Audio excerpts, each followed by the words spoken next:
নমস্কাৰ আপোনালোক সকলোকে পুনৰবাৰ টিকে মাইণ্ডৰ অন্য এটা ৰাতিপুৱাৰ ধামাকাদাৰ খবৰলৈ স্বাগতম জনাইছো। আজি নিউজ পুৰা গৰম আছে, পুৰা অসম গৰম হৈ আছে। আজি খবৰে পুৰা ধামাকা ভৰি আছে। ভিডিওটো একেবাৰে শেষলৈকে চাব। আজি যেহেতু দেওবাৰ, আপোনালোকৰ বৰ বিশেষ চাগে কাম নাই, আজি দেওবাৰ হলিডে, গতিকে খবৰকেইটা সম্পূৰ্ণকৈ চাব আৰু বন্ধুবৰ্গলৈ খবৰসমূহ শ্বেয়াৰ কৰি দিব। আগবাঢ়িছো আজিৰ প্ৰথমটো খবৰ ফালে। প্ৰথম খবৰটো ওলাইছে অসম গৰম কৰি তোলা এটা খবৰ। যোৱাকালি আনকি এইকেইদিন এটা খুবেই চৰ্চাত থকা এটা খবৰটো হৈছে কৰ্ণাটকৰ মুখ্যমন্ত্ৰীৰ পুত্ৰ মাল্লিকাৰ্জুন খৰ্গেৰ পুত্ৰ প্ৰিয়ংকা খাৰ্গে আমাৰ অসমক অপমান কৰি দিলে। এতিয়া অসমক অপমান কৰিলে এইটো সহ্যৰ কথা নহ'ব ভাই। যোৱাকালি বিজেপিৰ যুৱ মৰ্চায়ো যোৱাকালি প্ৰতিবাদ সাব্যস্ত কৰিছে, যোৱাকালি ৰাজীৱ ভৱন ঘেৰাও কৰিছে যে মল্লিকাৰ্জুন খাৰ্গেৰ পুত্ৰই যিটো নেকি মন্তব্য কৰিলে সেইটোৰ কাৰণে কংগ্ৰেছে অসমৰ জনসাধাৰণক আনুষ্ঠানিকভাৱে ক্ষমা খুজিব লাগে। তাৰ পাছত মই ভাবিলোঁ খবৰটো অকণমান ডিপলি চাবলৈ যাওঁচোন, খবৰটো একজেক্টলি হৈছে কি। তো এই সন্দৰ্ভত যেতিয়া নেকি গৌৰৱ গগৈয়ে সংবাদ মাধ্যমে সুধিলে যে আপোনালোকৰ পাৰ্টি মানে কৰ্ণাটকৰ মুখ্যমন্ত্ৰীৰ পুত্ৰই অসমক বেয়া মন্তব্য কৰিছে বা অসমক অপমানিত কৰিছে, তো আপুনি এই সন্দৰ্ভত কি ক'ব? তেতিয়া গৌৰৱ গগৈয়ে কৈছে যে ক'ত অপমান কৰিছে মল্লিকাৰ্জুন খাৰ্গেৰ পুত্ৰই, ক'ত অপমান কৰিছে আপোনালোকে দেখাওক। আপোনালোকে যি টি কুৱেশ্যন এনেই নুসুধিব, আপোনালোকৰ কাল্পনিক কুৱেশ্যন নুসুধিব। ক'ত কুৱেশ্যন কৰিছে, ক'ত অপমান কৰিছে সেইটো আপোনালোকে মোক প্ৰথমে দেখাওক, তাৰ পাছত আপোনালোকে কুৱেশ্যন কৰিব। তাৰ পাছত ভাবিলোঁ যে চাওঁ খবৰটো চাওঁ একজেক্টলি কিনো কৈছিলে। তো তেখেতৰ টুইটটো ভালদৰে পঢ়ি চালোঁ আৰু সেই টুইটত এইটোৱে বুজি পাইছোঁ যে অপমান নকৰা নহয়, অকণমান অপমান সূচক যেন লাগিছে আমাৰ অসমৰ ৰাইজৰ মল্লিকাৰ্জুন খৰ্গেৰ পুত্ৰই যিটো মন্তব্য কৰিছে। কিন্তু তেখেতে একজেক্টলি চাগে সেইটো কৰিব যোৱা নাছিলে, অসমক অপমান কৰিব যোৱা নাছিলে। তেখেতে এটা মন্তব্য কৰিছিলে, সেই মন্তব্যটোত মানে অসমৰ ৰাইজে বেয়া পাইছে, মানে আমি বেয়া পাইছোঁ সেই মন্তব্যটোত। কিন্তু তেখেতে হয়তো ডাইৰেক্টলি চাগে অসমক অপমান কৰিব বিচৰা নাছিলে। তেখেতে কৈছে যে কেন্দ্ৰ চৰকাৰৰ ফালৰ পৰা 5টাকৈ ছেমি কণ্ডাক্টৰ প্ৰকল্প বৰ্তমান সময়ত বহোৱা হৈছে। তাৰে ভিতৰত এটা ছেমি কণ্ডাক্টৰ প্ৰকল্প বহাইছে আমাৰ অসমত আৰু 4টা ছেমি কণ্ডাক্টৰ প্ৰকল্প বহাইছে গুজৰাটত। 4টা ছেমি কণ্ডাক্টৰ প্ৰকল্প গুজৰাটত বহাইছে, বৃহৎ প্ৰকল্প। এতিয়া কৰ্ণাটকৰ মুখ্যমন্ত্ৰীৰ পুত্ৰই কৈছে যে যিখন ৰাজ্যৰ পৰা নেকি 70% ষ্টাৰ্টআপবিলাক ওলাই পৰে ছেমি মানে এনেকুৱা টেকন'লজি ফিল্ডৰ বা ছেমি কণ্ডাক্টৰ ফিল্ডৰ 70% ষ্টাৰ্টআপ মানে 70% মালিকসকল কৰ্ণাটকৰ হয়, কৰ্ণাটকৰ পৰাই ওলাই আহিছে। আৰু তেনেকুৱা এখন জাগাত এটা ছেমি কণ্ডাক্টৰ প্ৰকল্প কিয় নিদিলে কেন্দ্ৰ চৰকাৰে? তাৰ পৰিৱৰ্তে অসম আৰু গুজৰাটৰ নিচিনা ৰাজ্যত, গুজৰাটত 4টাকৈ আৰু অসমত এটা ছেমি কণ্ডাক্টৰ প্ৰকল্প দি দিলে, য'ত নেকি তেনেকুৱা ধৰণৰ ৰিচাৰ্চবিলাক নহয়, য'ত নেকি তেনেকুৱা ধৰণৰ মানুহৰ অভাৱ বুলি কৈছে। আৰু অভিয়াছলি হয়, আমাৰ অসমত এতিয়া তেনেকুৱা ধৰণৰ ইঞ্জিনিয়াৰ হয়নে নহয়, বা তেনেকুৱা ধৰণৰ ৰিচাৰ্চ চেণ্টাৰ এইবিলাকৰ অকণমান অভাৱ, এনেকুৱা ধৰণৰ যিবিলাক নেকি আমাৰ ষ্টাৰ্টআপ আছে সেইবিলাকৰ অভাৱ, সেইটো নোহোৱাও নহয়। কিন্তু তেখেতে হয়তো অপমানসূচক মন্তব্য কৰিব বিচৰা নাছিলে, কিন্তু যিটো সুৰত তেখেতে কথাষাৰ ক'লে সেইটো অপমান যেনেই লাগিলে। আৰু তাৰ কাৰণে হয়তো আমাৰ অসমৰ ৰাইজ এতিয়া উত্তাল হৈ পৰিছে। এতিয়া চব নহয়, অসমৰ ৰাইজ বুলি ক'লে বেয়া হ'ব, বিজেপি এতিয়া উত্তাল হৈ পৰিছে। এতিয়া কথাটো হৈ গ'ল যে বিজেপি যুৱ মৰ্চাই যোৱাকালি প্ৰতিবাদ কৰিছে,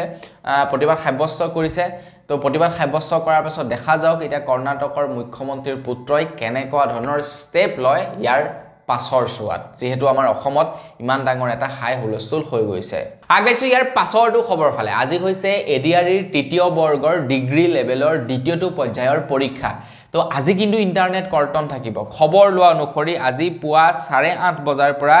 4:30 বজালৈ ইণ্টাৰনেট কৰ্তন থাকিব বুলি জনাইছে। পৰীক্ষাটো আই থিংক 2মান বজালৈকে সমাপ্ত হৈ যাব। তো ইমান দেৰিলৈকে কিয় ইণ্টাৰনেট কৰ্তন কৰি ৰাখিছে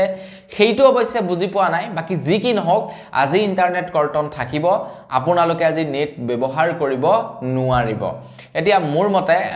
অকল পৰীক্ষাতেই নহয়, ইলেকশ্যনৰ সময়ত বা অন্যান্য যেতিয়া নেকি আমাৰ ৰাজনৈতিক ক্ষেত্ৰৰ কাৰণে অকণমান ষ্টেপ ল'বলগীয়া পদক্ষেপবিলাক আহে, তো সেই সময়তো মোৰ মতে ইণ্টাৰনেট কৰ্তন কৰি থ'ব লাগে, হয়নে নহয়? কেৱল পৰীক্ষাটোত ইণ্টাৰনেট কৰ্তন কৰিলে কি হ'ব বাকি অসম চৰকাৰে ইন্টাৰনেটটো এই কাৰণে কৰ্তন কৰিছে যাতে ধৰি লওক আপোনাৰ সেই সময়ত পেপাৰ লিক হ'ব নোৱাৰে বা কোনোবাই যাতে তেওঁলোকক কিবা কৰি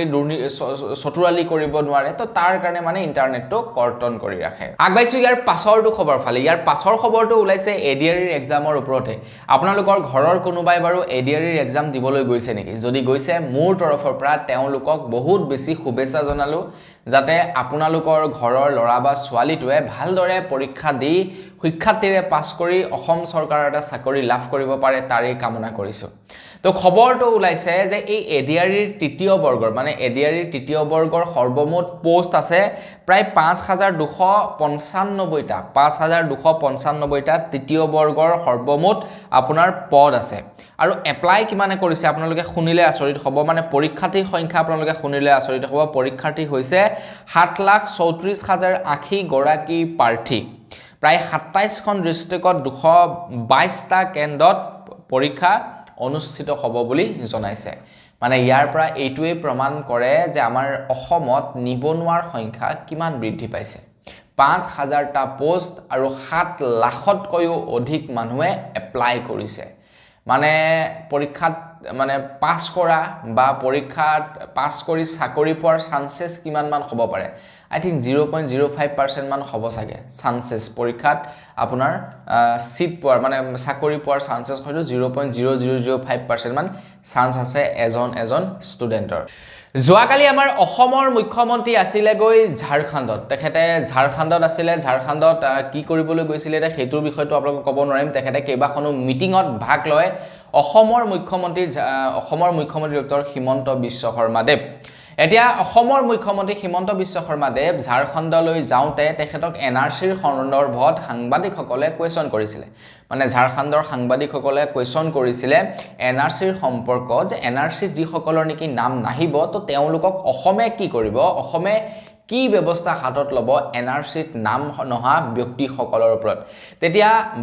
ঝাৰখণ্ডৰ সংবাদ মাধ্যমক উত্তৰ দিছে অসমৰ মুখ্যমন্ত্ৰী ডক্টৰ হিমন্ত বিশ্ব শৰ্মা দেৱে যে যি সকল লোকৰ নেকি ঝাৰখণ্ডৰ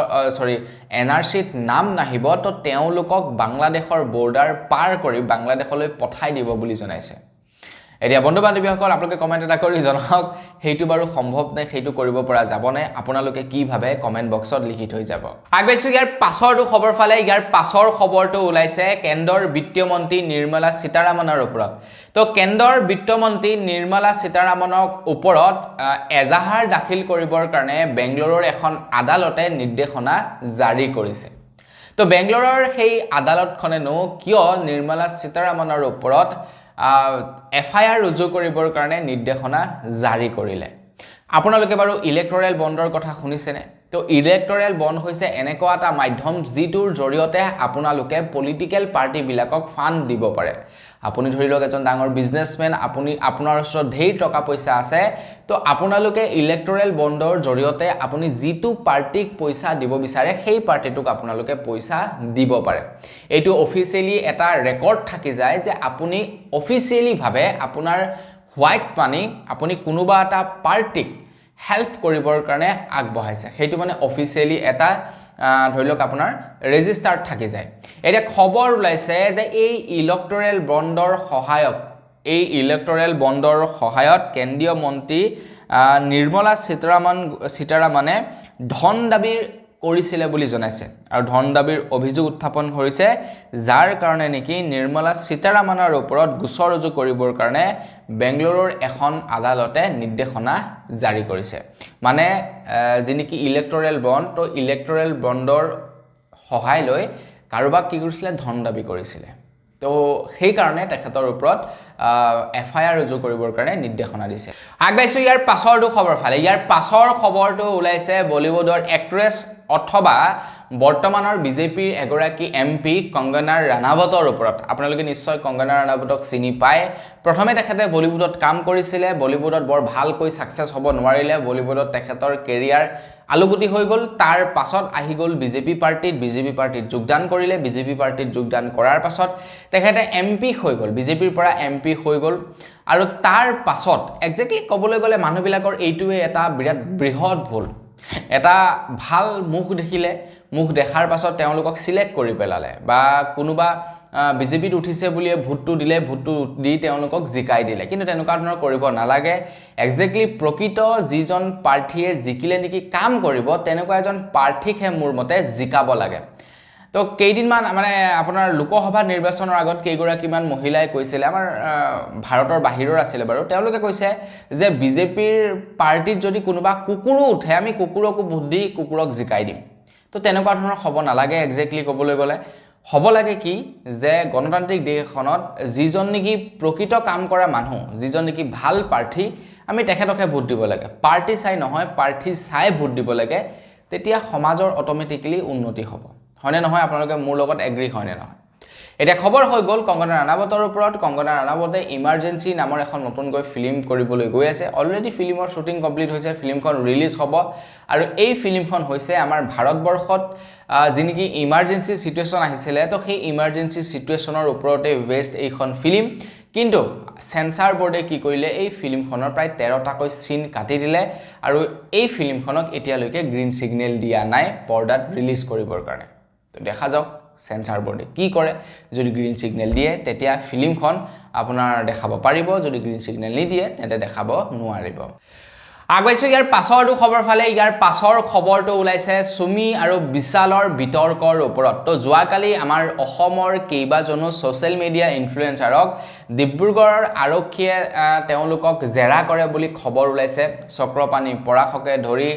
JSS আনস্ক্ৰিপ্টেডকে ধৰি আপোনাৰ ভাস্কৰ দত্ত তাৰপিছত সত্য নামৰ এটা চেনেল আছে অতনু ভূঞাৰ পুতে কেইবাজনো সোশ্যাল মিডিয়া ইনফ্লুয়েন্সাৰকে তেওঁলোকক ডিব্ৰুগড়ৰ আৰক্ষীয়ে জেৰা কৰে ডিব্ৰুগড় আৰক্ষীয়ে এই কাৰণে জেৰা কৰে কাৰণ তেওঁলোকে কেতিয়াবা নহয় কেতিয়াবা সুমি বিশাল তাৰ্কিক বা ধৰি লওক বাকি স্বপ্ননীল দাস তেওঁলোকৰ সৈতে ভিডিও বনাইছিলে তেওঁলোকৰ সৈতে দেখা পাইছিলে যাৰ কাৰণে তেওঁলোকক জেৰা কৰিছে জেৰা এইটো কাৰণে কৰা নাই যে তেওঁলোক তাতে জড়িত আছে এইটো কাৰণে জেৰা কৰিছে যে তেওঁলোকৰ পৰা কিবা এভিডেন্স উলিয়াব পাৰে নেকি আৰু সুমি আৰু বিশালৰ ওপৰত তো তাৰ কাৰণে তেওঁলোকক জেৰা কৰা হৈছিল জেৰা নহয় এক্স্যাক্টলি ক'বলৈ গ'লে হেইটোটা ষ্টেটমেন্ট তেওঁলোকৰ লৈছিলে তেওঁলোক হুদিছিলে কেনেকৈ তোমালোকে চিনি পোৱা কেনেকৈ তোমালোকৰ লগত সম্পৰ্ক হ'ল এইবিলাক মানে আৰু ইটো হিটো তেওঁলোকৰ পৰা এটা ষ্টেটমেন্ট লৈছে বস হিমানটোৱে আগবাইছো ইয়াৰ পাছৰটো খবৰ ফালে ইয়াৰ পাছৰ খবৰটো ওলাইছে বাজেট 2025 আৰু 2026 ৰ ওপৰত অৱশ্যে 2024 আৰু 2025 ৰ বাজেট ঘোষণা কৰি গৈছেহে এতিয়া খবৰ ওলাইছে অক্টোবৰ মাহৰ প্ৰথমটো সপ্তাহৰে পৰা বাজেট 2025 আৰু বাজেট 2026 ৰ ওপৰত আলাপ আলোচনা চলিব বুলি জনাইছে এতিয়া বাজেট 2024 আৰু 2025 টো ঘোষণা কৰি গল এতিয়া তাৰ ওপৰত বিভাগীয় কৰ্তৃপক্ষসকলে কামকাজ বিলাক কৰিব হয় না চৰকাৰে কামকাজ কৰিব এতিয়া বিত্তমন্ত্ৰীৰ দায়িত্ব হৈ গল যে নতুন এখন বাজেটৰ ওপৰত আলোচনা কৰা কি কাম কৰিব কি কাম নকৰিব কি কৰিলে ভাল হ'ব কি নকৰিলে ভাল নহব কেনেকুৱা ধৰণৰ সমস্যাৰ যিবিলাক চলি আছে আমাৰ ভাৰতবৰ্ষত তো সেইবিলাক ডিসকাস কৰিবৰ কাৰণে টাইম লাগে ইমান এখন ডাঙৰ ভাৰত ইমানখিনি ষ্টেট ইমানখিনি আপোনাৰ ডিস্ট্ৰিক্ট আছে তো গোটেইখিনিৰ কাৰণে যেহেতু ভাবিব লাগিব অকনমান টাইমটো লবই লাগিব গতিকে অক্টোবৰ মাহৰ প্ৰথমটো সপ্তাহৰে পৰা বাজেট 2024 আৰু 2025 ৰ ওপৰত এতিয়া আলাপ আলোচনা চলিব বুলি জনাইছে আগবাইছো ইয়াৰ পাছৰটো খবৰ ফালে ইয়াৰ পাছৰ খবৰটো ওলাইছে টেলিকমিউনিকেশ্যন ডিপাৰ্টমেন্টৰ ফালৰ পৰা টেলিকমিউনিকেশ্যন ডিপাৰ্টমেন্টে জনাইছে যে আমাৰ ভাৰতবৰ্ষত যি কেইটা টেলিকম কোম্পানী আছে যেনে এয়াৰটেল ভোডাফোন আইডিয়া আৰু জিঅ BSNLক বাদ দি যি কেইটা নেকি টেলিকম কোম্পানী আছে তো সেই কেইটা কোম্পানীয়ে বৰ্তমান সময়ত ৰিচাৰ্জৰ দামটো জানো বঢ়াই দিয়া নাই আগতে যিমান আছিল তাৰ পৰিৱৰ্তে এতিয়া তেওঁলোকৰ ৰিচাৰ্জ প্লেন বিলাক অকনমান ইনক্ৰিজ কৰি দিছে মানে বৃদ্ধি কৰি দিছে এটা টেলিকমিউনিকেশ্যন ডিপাৰ্টমেন্টে কৈছে যে তেওঁলোকৰ ৰিচাৰ্জ প্লেন বিলাক দাম বৃদ্ধি কৰিলে হয় কিন্তু তেওঁলোকৰ কোৱালিটি তেওঁলোকৰ ষ্টেণ্ডাৰ্ড এতিয়াও বৃদ্ধি কৰা নাই তেওঁলোকে এতিয়াও ভালদৰে 4G আৰু 5G ইন্টাৰনেট মানুহক দিব পৰা নাই তাৰ লগে লগে কলৰ কোৱালিটি এতিয়াও হাই ষ্টেণ্ডাৰ্ড দিব পৰা নাই কেতিয়াবা আপোনালোকে কাৰোবাক কল কৰিব টুট কৰি কাট খাই যাব কাৰোবাৰ লগত কথা পাতি থকাৰ অৱস্থাতে কলটো মাজতে ডিসকানেক্ট হৈ যাব আপোনালৈ বিভিন্ন ধৰণৰ স্প্যাম কল বিলাক আহে আপোনালৈ বিভিন্ন ধৰণৰ স্প্যাম মেইল বিলাক আহে মেছেজ বিলাক আহে তেওঁলোকৰ কোৱালিটি ইনক্ৰিজ কৰা নাই কিন্তু দামটো ইনক্ৰিজ কৰি দিলে ভোডাফোন আইডিয়া আৰু জিঅ'য়ে এতিয়া টেলিকমিউনিকেশ্যন ডিপাৰ্টমেণ্টৰ ফালৰ পৰা কৈছে যে তোমালোকে যিহেতু তোমালোকৰ ৰিচাৰ্জৰ দামবিলাক বৃদ্ধি কৰিলাই এতিয়া তোমালোকে লগতে কোৱালিটিও ইনক্ৰিজ কৰিব লাগিব 1 অক্টোবৰৰ ভিতৰত ৰিপৰ্ট দাখিল কৰিব লাগিব যদি ৰিপৰ্ট দাখিল নকৰা তেন্তে তোমালোকৰ ওপৰত ফাইন লগোৱা হ'ব বুলি জনাইছে মানে আমি এইটো আশা কৰিব পাৰো যে 1 অক্টোবৰ তাৰিখৰ পৰা আমি হয়তো ভাল ইন্টাৰনেট লাভ কৰিম এতিয়া বন্ধু বান্ধৱীসকল বিএছএনএলৰটো বেয়াই বাৰু বিএছএনএলৰ কাৰণ ৰিচাৰ্জৰ দামটোও কম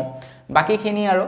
ঠিক হ'ব যেন অনুভৱ হৈছে দেখা যাওক অক্টোবৰলৈ ৱেইট কৰোঁ কি হয় কি নহয় আগবাইছোঁ ইয়াৰ পাছৰটো খবৰ ফালে ইয়াৰ পাছৰ খবৰটো ওলাইছে ক্ৰিকেট জগতৰ পৰা যিসকলে ক্ৰিকেট চাই ভাল পায় তেওঁলোকে এই খবৰটো চাই খুবেই ভাল পাব খুব সোনকালে ভাৰত আৰু বাংলাদেশৰ মাজত এখন টি20 খেল অনুষ্ঠিত হ'বলৈ গৈ আছে ভাৰত আৰু বাংলাদেশৰ মাজত যিখন টি20 খেল অনুষ্ঠিত হ'ব তো সেই টি20 খেলখনত আপোনালোকে অসমৰ সন্তান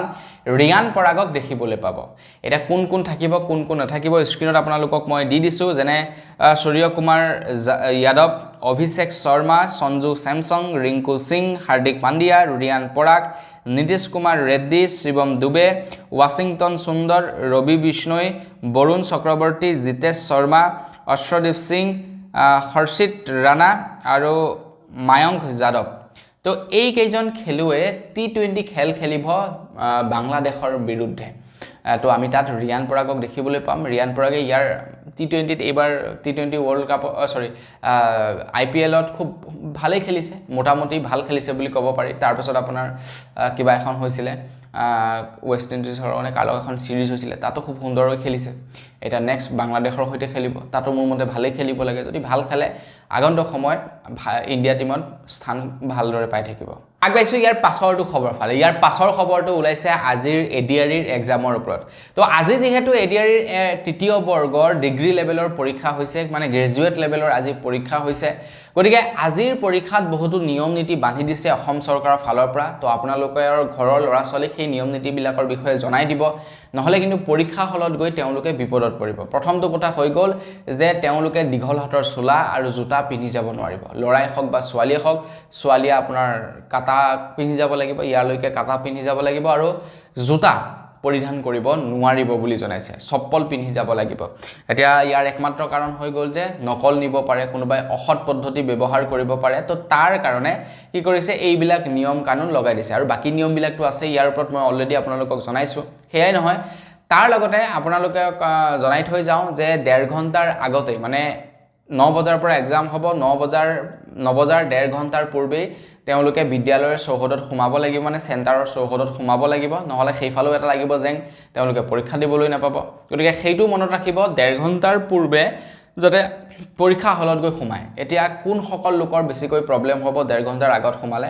সেই সকল লোকৰ প্ৰবলেম হ'ব যি সকলৰ নেকি আপোনাৰ সৰু সৰু বাচ্চা আছে কিবা আছে কাৰণ 1.5 ঘণ্টাৰ পূৰ্বে যেতিয়া সোমাব লাগিব ইফালে 1.5 ঘণ্টা কইফালে আপোনাৰ 3 ঘণ্টা মানে 4.5 ঘণ্টা অলপমান সমস্যা নোহোৱা নহব মোৰ মতে সমস্যা অকনমান হ'ব গতিকে তেওঁলোকক মোৰ মতে অকনমান অসম চৰকাৰে বা প্ৰশাসনে এটো কনসিডাৰ কৰিব লাগে আগবাইছো ইয়াৰ পাছৰটো খবৰ ফালে উজনি অসমৰ পৰা আমাৰ অসমৰ যিকেইটা নেকি সংগঠন আছে সেই সংগঠন কেইটাই কি কৰিছিল আজিৰ পৰা কিছুদিন পূৰ্বে মুছলিম সকলক মানে মিয়া যে সকল নেকি শ্ৰমিক আছে তেওঁলোকক ইয়াৰ পৰা খেদাই পঠিয়াইছিল মানে তেওঁলোকক ইয়াৰ পৰা খেদাই পঠিয়ালে আৰু তাৰ পাছতে তো তাৰ পাছতেই নামনি অসমৰ বহুতো দল সংগঠনে কৈছে যে মানে যিসকল নেকি ধৰিলে সংখ্যালঘু দল সংগঠন আছে বা যেনেকৈ আমসু হৈ গ'ল তো তেওঁলোকে কৈছে যে উজনি অসমলৈ আমিও শ্ৰমিকসকলক নপঠাওঁ চাওঁ উজনি অসমৰ মানুহে কেনেকৈ কাম কৰে তো যোৱাকালি বহু লোক আমাৰ উজনি অসমলৈ বুলি আহিছিলে শ্ৰমিক প্ৰায় 50 জনকৈ শ্ৰমিক আহিছিলে আৰু 50 জন শ্ৰমিককেই আপোনাৰ খাৰুপেটিয়াত তেওঁলোকক ৰখাই গাড়ীৰ পৰা নমাই দিয়ে বুলি জনাইছে তো ইয়াৰ ফলত এইটো এটা আপোনাৰ শত্ৰুতা বাঢ়িব নে মিত্ৰতা বাঢ়িব আপোনালোকে কি ভাবে কমেন্ট এটা কৰি জনাব আগবাইছো ইয়াৰ পাছৰটো খবৰ ফালে অসমত বৰ্তমান সময়ত বিজেপিৰ সদস্যভৰ্তি অভিযান চলি আছে অকল অসমতেই নহয় গোটেই ভাৰতবৰ্ষতেই বিজেপিৰ সদস্য ভৰ্তিৰ অভিযান চলি আছে আৰু বিজেপিয়ে প্ৰায় 53 লাখ সদস্য ইনক্লুড কৰিলে বিজেপি পাৰ্টিত নতুনকৈ এটা কথাটো হৈ গ'ল যে প্ৰকৃততে নতুনেই এড হৈছে এইটো ডাঙৰ প্ৰশ্ন কিন্তু মোৰ মতে প্ৰকৃততে নতুন মানুহ এড হোৱা নাই ইমানকৈ বিজেপিত যিবিলাক বিজেপিত অলৰেডি মেম্বাৰ আছিল তেওঁলোককে আকৌ ৰি-ৰেজিষ্টাৰ কৰা হৈছে একেবাৰে নোহোৱাও হয়তো নহয়, সোমাইছে চাগে আপোনাৰ ধৰি লওক 20% 30% নতুনকৈ হয়তো এড হৈছে, কিন্তু গোটেইখিনিয়ে মোৰ মতে নতুন চাগে নহয়। আৰু খবৰ লোৱা অনুসৰি এইবাৰ তেওঁলোকক টাৰ্গেটো বান্ধি দিছে। মই কেনেকৈ গম পালোঁ, তো যোৱাকালি একপি ফটো ভাইৰেল হৈছিলে ৰূপজ্যোতি কুৰ্মীৰ। তো ৰূপজ্যোতি কুৰ্মীৰ মানে হোৱাটছআপৰ এটা কথোপকথন ভাইৰেল হৈছিলে, য'ত তেখেতে কৈছে যে যি টাৰ্গেট বান্ধি দিছে তো সেই টাৰ্গেট আজিৰ ভিতৰত ফুলফিল কৰিব লাগিব, কাৰণ মই বৰ্তমান অসমৰ ভিতৰত একেবাৰে ল' ৰেংকত আছোঁ। গতিকে যদি ল' ৰেংকত থাকোঁ তেন্তে মুখ্যমন্ত্ৰীক মই কি মুখ দেখুৱাম। গতিকে আমাৰ সমষ্টিটোত মানে মৰিয়নি হয়তো, তো মৰিয়নি সমষ্টিত মানে বৃদ্ধি কৰিব লাগে বিজেপি সদস্য ভৰ্তি। এতিয়া চাওক, চবটো নতুন নহয় ন। তো বিজেপিয়ে যিটো নেকি কৈছে যে 53 লাখ নতুন সদস্য ভৰ্তি হৈছে, সেইটো একেবাৰে মিছা কথা। বিজেপিয়ে সেইটো আনুষ্ঠানিকভাৱে কেতিয়াও হয়তো দিব নোৱাৰে, এইসকল নতুন এইসকল পুৰণি। তো আছে, নতুনো আছে পুৰণিও আছে, কিন্তু 53 লাখেই নতুন নহয়, 53 লাখ সদস্যই নতুন নহয়। তো পুৰণা নতুন সোমাই মেলি 53 লাখ আছে, আৰু তাৰে ভিতৰত 1-2% হয়তো চাগে এনেকুৱাও আছে যিবিলাকে আপোনাৰ সেই কংগ্ৰেছক ভাল পায় বা অন্য পাৰ্টিক ভাল পায়, কিন্তু অৰুণোদয় আঁচনি পোৱাৰ নামত তেওঁলোকে ভৰ্তি হৈ গৈছে। গাঁৱৰ মানুহবিলাক বুজি নাপায়, বহুতো মানুহ এনেকুৱা আছে। তো তেনেকুৱাও হয়তো বহুতো আছে। আগবাইছোঁ ইয়াৰ পাছৰটো খবৰ ফালে। ইয়াৰ পাছৰ খবৰটো ওলাইছে ADREৰ এক্সামকে লৈ। তো আজি যিহেতু ADREৰ তৃতীয় বৰ্গৰ পৰীক্ষা, তো আজি ADREৰ তৃতীয় বৰ্গৰ পৰীক্ষাৰ কাৰণে আজি বহু স্থানত আপোনাৰ যিবিলাক নেকি সাপ্তাহিক বজাৰ থাকে, অস্থায়ী বজাৰ, সেইবিলাক বন্ধৰ ঘোষণা কৰাইছে। আজি অৱশ্যে দেওবাৰ, আৰু আজি বহু জেগাত বজাৰ থাকে দেওবাৰ, যিহেতু আমাৰ লখিমপুৰ ডিষ্ট্ৰিক্টতে কেইবা জেগাতো বজাৰ থাকে আজিৰ দিনটোত। তো আজিৰ দিনটোত যিবিলাক নেকি অস্থায়ী বজাৰ আছে, যিবিলাক সাপ্তাহিক বজাৰ আছে, সেইবিলাক বন্ধ থাকিব। ইয়াৰ আগৰ যিটো পৰীক্ষা হৈছিলে তাতো বন্ধ ৰাখিছিলে, আৰু এইবাৰো বন্ধৰ ঘোষণা কৰিছে। আগবাইছোঁ একেবাৰে শেষৰটো খবৰৰ ফালে। একেবাৰে শেষৰ খবৰটো ওলাইছে অৰবিন্দ কেজৰিৱালৰ ওপৰত। তো অৰবিন্দ কেজৰিৱালে কৈছে যে 2016 চনৰ পৰা ধৰি 2026 চন পৰ্যন্ত আমাৰ ভাৰতবৰ্ষত বিজেপিয়ে প্ৰায় 13খন ৰাজ্য 15 বাৰকৈ ভংগ কৰাৰ চেষ্টা কৰিছে। মানে 13খন ৰাজ্যৰ যি নেকি চৰকাৰ, বিজেপি চৰকাৰৰ পৰিৱৰ্তে বেলেগ যি নেকি চৰকাৰ আছে, তো সেই চৰকাৰখন প্ৰায় 15 বাৰকৈ ভঙাৰ চেষ্টা কৰিছে বুলি জনাইছে নৰেন্দ্ৰ মোদীয়ে। আৰু সেয়া ED আৰু CIDৰ দ্বাৰা ভাবুকি দি ভংগ কৰাৰ চেষ্টা কৰিছিলে বুলি জনাইছে অৰবিন্দ কেজৰিৱালে। আৰু অৰবিন্দ কেজৰিৱালে জনোৱা অনুসৰি তাৰে ভিতৰত 10খন